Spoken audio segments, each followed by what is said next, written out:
আসসালামু আলাইকুম।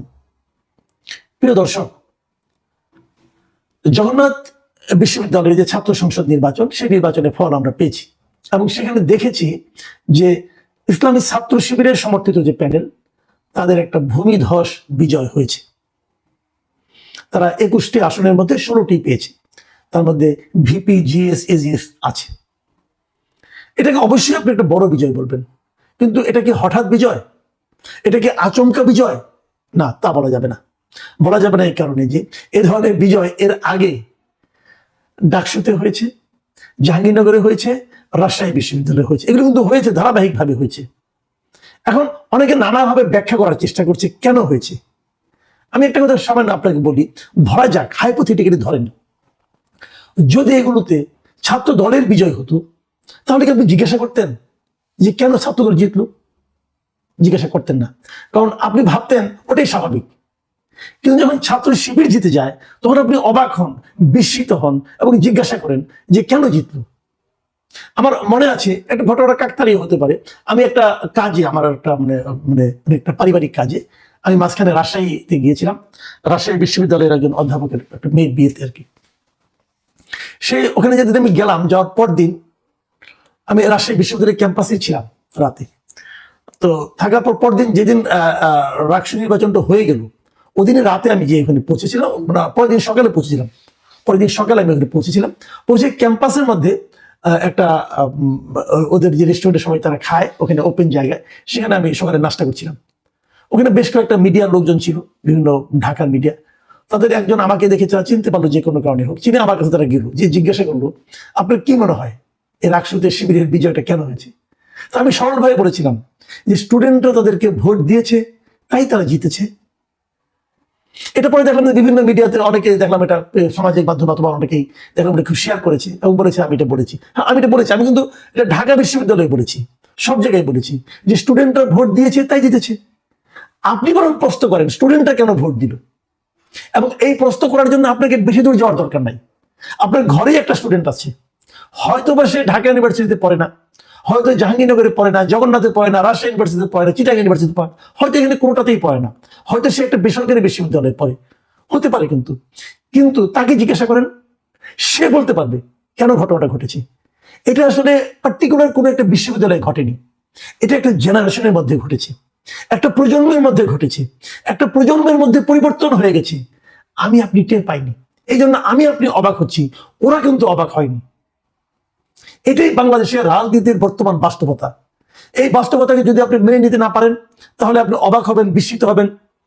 আর যদি মেনে নিতে পারেন, তাহলে ভাববেন যে হ্যাঁ, এটাই স্বাভাবিক। এখন আমরা আলোচনা করি যে কেন হলো। যারা এটাতে অবাক হন, তাদেরকে একটু উপলব্ধি দিতে চাই আমি। ভাই, আপনারা একটু চিন্তা করুন সোসাইটিতে কি ঘটছে এবং কেন ঘটছে।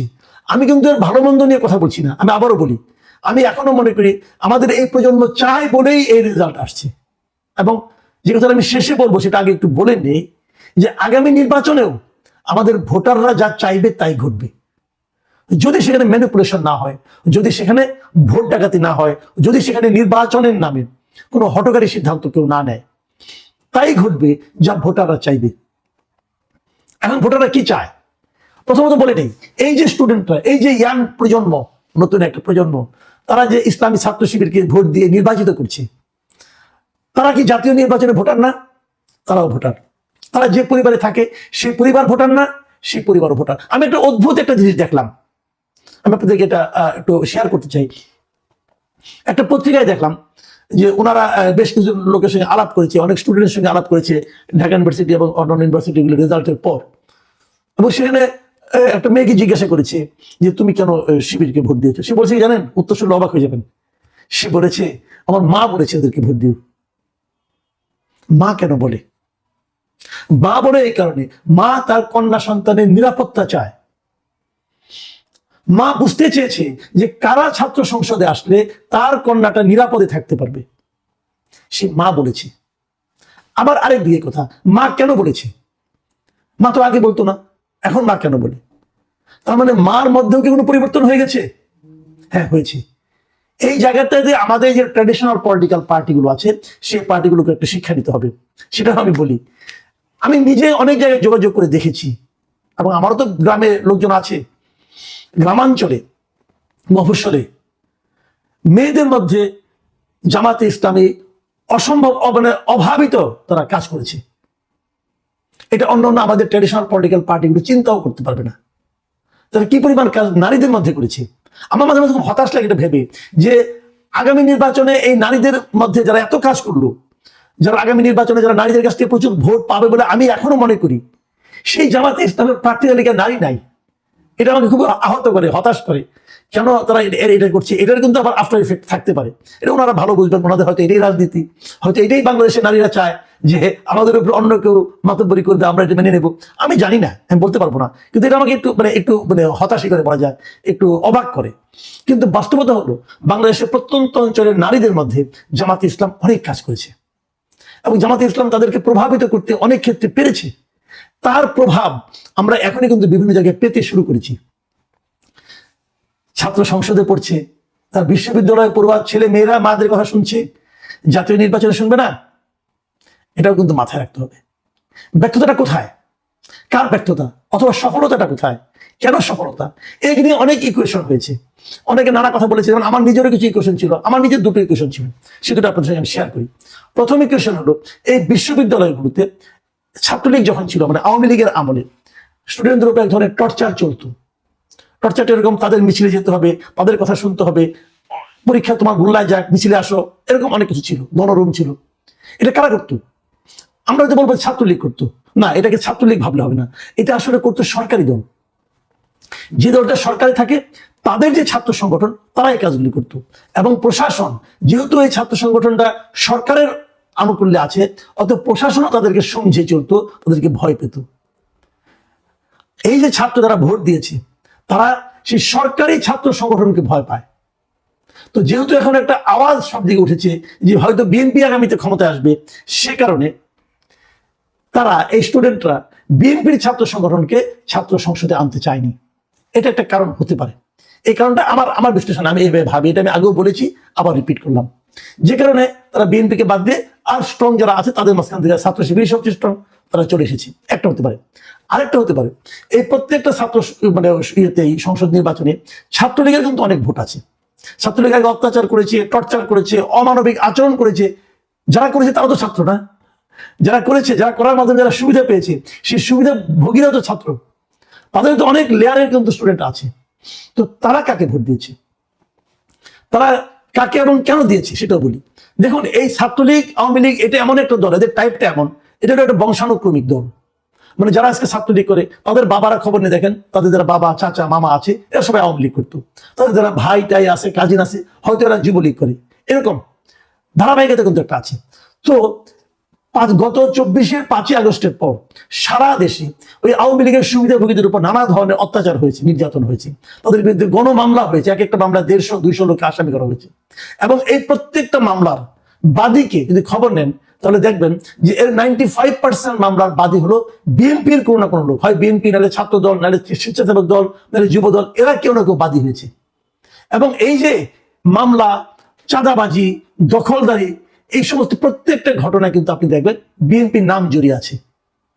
তো তারা যখন স্টুডেন্ট যখন ভোট দেওয়ার সময় দেখছে যে আমার পিতাকে দৌড়ের উপরে রেখেছে বিএনপি, আমার চাচা, মামা, খালা, ফুপু সবাইকে বিএনপি দৌড়ের উপরে রেখেছে, তো বিএনপির ছাত্র সংগঠনকে আমি কেন ভোট দেব?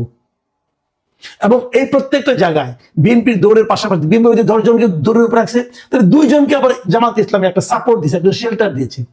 তারা কিন্তু জামাতে ইসলামের প্রতি এক ধরনের কৃতজ্ঞতা অনুভব করেছে। সেই কৃতজ্ঞতাই কিন্তু ক্রমে ক্রমে তাদের সন্তানদের মধ্যে সংক্রমিত হয়েছে এবং তারা এখানে সেই ভোটটা দিয়েছে। এরা এই জন্য বিএনপির ছাত্র সংগঠন তাদেরকে বাদ দিয়ে বিকল্প কাউকে বেছে নিয়েছে। এই দুটো আমার ধারণা ছিল। এর সঙ্গে তৃতীয় একটা ধারণা গত 2 দিন ধরে আমার মধ্যে যুক্ত হয়েছে। এটা আমাকে আমাদের এক সাংবাদিক বন্ধু আমাকে ব্যাখ্যাটা দিলেন এবং এই ব্যাখ্যাটা আমার কাছে খুব গ্রহণযোগ্য মনে হয়েছে। ওনার ব্যাখ্যাটা হলো বিশ্ববিদ্যালয়ে ভর্তি হতে হলে কিন্তু আপনাকে কোনো না কোনো একটা কোচিং করতে হয়। আমাদের সমস্ত স্টুডেন্ট যারা যত লোক বিভিন্ন বিশ্ববিদ্যালয়ে ভর্তি হয়েছে, তারা কোনো না কোনো একটা ইন্টারমিডিয়েট পাস করার পর কোনো না কোনো একটা কোচিং সেন্টারে ভর্তি হয়েছে। এবং এই কোচিং সেন্টারে যারা টিচার এবং কোচিং সেন্টারে যারা চালায়, মালিক, এদের মধ্যে শতকরা 80% মালিক হলো জামাত শিবির। তারা সবাই এই 2টা পলিটিক্যাল পার্টির সঙ্গে সংশ্লিষ্ট। যখন গত 17 বছর আওয়ামী লীগ যখন জামাতকে নানাভাবে সব ধরনের সামাজিক, সব ধরনের পলিটিক্যাল রাজনৈতিক কর্মকাণ্ড থেকে বিচ্ছিন্ন করে রেখেছিল, তখন তারা এইদিকে মনোনিবেশ করেছিল। এবং এখানে পড়াতে যে একদিকে তারা ভর্তি যন্ত্রকে প্রস্তুত করেছে, আরেকদিকে তারা ধর্মীয় শিক্ষা এবং ইসলামী ছাত্র শিবিরের যে শিক্ষা, সে আদর্শগুলো ধীরে ধীরে এদের মধ্যে ঢুকিয়ে দিয়েছিল। এবং অনেক ক্ষেত্রে এমনও হয়েছে যারা নাকি মেধাবী কিন্তু দরিদ্র, তাদের কাছে তারা টাকা পয়সা পর্যন্ত নেয়নি, তাদের ফিস দিতে হয়নি, বিনা পয়সায় পড়িয়েছে।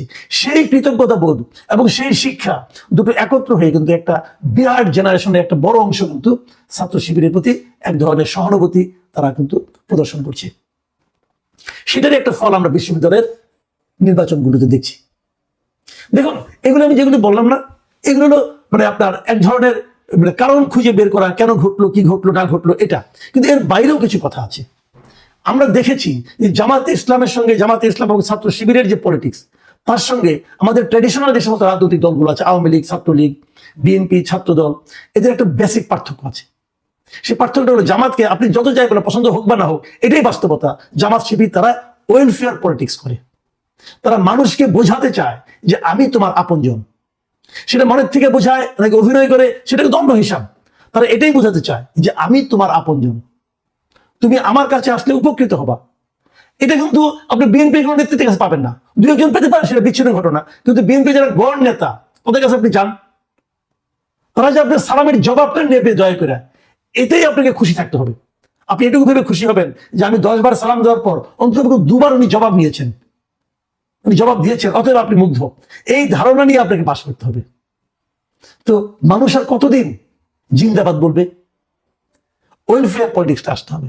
আমি কিন্তু এই জন্য বলেছিলাম যে তারেক রহমান যখন দেশে আসলেন, ওনার মধ্যে কিন্তু সেই ট্র্যাডিশনাল পলিটিশিয়ানের অ্যাটিটিউড আমি দেখিনি।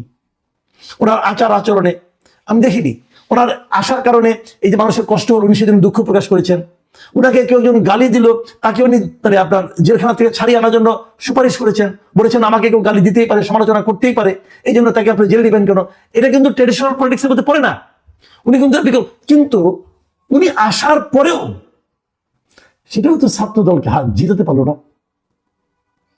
এটারও কারণ আছে। এটা হলো উনি যে অল্প সময় এসেছেন, মাত্র কয়েকদিন, উনি হাইপটা তুলতে পেরেছেন, মানুষের মধ্যে জোয়ার উনি তুলতে পেরেছেন, হয়তো অটোমেটিক উঠে গেছে। কিন্তু সেটা সেই স্টুডেন্ট যারা নাকি সবকিছু একটু লজিক দিয়ে চিন্তা করে, তাদের মধ্যে পর্যন্ত পৌঁছায় নাই। কি কারণে পৌঁছায় নাই? তারেক রহমানের সঙ্গে সঙ্গে ওনার নেতৃবৃন্দের মধ্যে সেই পরিবর্তনটা আসছে। আমি একটা এক্সাম্পল দিয়ে বলি। এই যে আমি 3টা ঘটনার কথা বলি আপনাদেরকে। একটা হলো ওনার আসার কারণে যে যানজট হয়েছে, মানুষের ভোগান্তি হয়েছে, এই জন্য বিএনপি দুঃখ প্রকাশ করেছে। এই জন্য বিএনপি কিন্তু অফিসিয়ালি প্রেস রিলিজে দুঃখ প্রকাশ করেছে। যেখানে ওনাকে সমাবেশ করা হয়েছিল, সেখানে ময়লা আবর্জনা পড়েছিল, সেটা পরিষ্কার করার জন্য বিএনপি উদ্যোগ নিয়েছে, সেটাও বিএনপি প্রেস রিলিজ দিয়ে করেছে। এবং ওনাকে সমালোচনা করার জন্য যাকে গ্রেপ্তার করা হয়েছিল, তার ব্যাপারে তাদের কোনো ক্ষোভ নাই, তাদের কোনো অভিযোগ নাই, সেটাও বিএনপি প্রেস রিলিজ দিয়ে করেছে। আচ্ছা ভাই, এই প্রেস রিলিজগুলি এতদিন দেন নাই কেন? তারেক রহমান আসার কারণে কেন দিলেন? আসার পর কেন দিলেন? তার মানে এতদিন কি আপনাদের সঙ্গে তারেক রহমানের কথাবার্তা হয় নাই? হয়েছে। উনি দূরে ছিলেন বলে হয়তো উনি দেখেন নাই। দূরত্ব একটা ফ্যাক্টর, কিন্তু আপনারা কেন উপলব্ধি করতে পারলেন না? আপনারা তো ওনার কাছে ছিলেন, আপনারা কেন ওনার সঙ্গে কথা বলে ওনার মন মানসিকতা বুঝেন নাই আপনার নেতা কি চায়? বুঝেন নাই ওনার উনি কোন পলিটিক্স চালু করতে চায়? আপনি কেন করেননি? করেননি এই কারণে, এটা যে করা দরকার এটাই তো আপনি ফিল করেন না। আপনি তো ওই রাজনৈতিক স্কুলে পড়েন নাই রে ভাই, আপনি তো সেই ট্রেডিশনাল পলিটিক্সের মধ্যে আছেন। রাজনীতি পরিবর্তন হয়ে গেছে ভাই, রাজনীতি এখন জনগণের কাছে চলে যাচ্ছে। জনগণ সিদ্ধান্ত নিবে আপনি কি আচরণ করবেন। আপনার সিদ্ধান্তে জনগণ আর চলবে না। সেই রাজনীতি যদি না করতে পারেন, সামনে কিন্তু বেশি দিন সময় নাই। আমি কিন্তু সবাইকে বলছি, এটা মনে করার কোনো কারণ নাই যে বিএনপিকে আমি হেল্প করার চেষ্টা, আমি ভাই সবাইকেই করছি। আমি বলতে চাচ্ছি যেটা জনগণ সিদ্ধান্ত দেবে যে দেশকে চালাবে, জনগণ সিদ্ধান্ত দেবে আপনি পলিটিক্যাল লিডার আপনার কি আচরণ করা উচিত। সেটা আপনি যদি না মানতে পারেন, যদি জনগণের সেই সিদ্ধান্ত, জনগণের সেই ইশারা যদি আপনি বুঝতে না পারেন, তাহলে আপনি আপনার জন্য নিজে কবর খুলবেন। এবং জনগণ সেই ইশারা কিন্তু দিচ্ছে। এই যে স্টুডেন্ট আপনার যে পলিটিক্স, এই যে বিশ্ববিদ্যালয়গুলোতে যে ছাত্রদের যে রায়, সেই রায় কিন্তু সেই ইশারা। আমি প্রথমটাকে হয়তো ভেবেছিলাম যে হঠাৎ করে আচমকা হয়ে গেছে, কিন্তু যখন পরপর এরকম 4 বার 5 বার হয় একই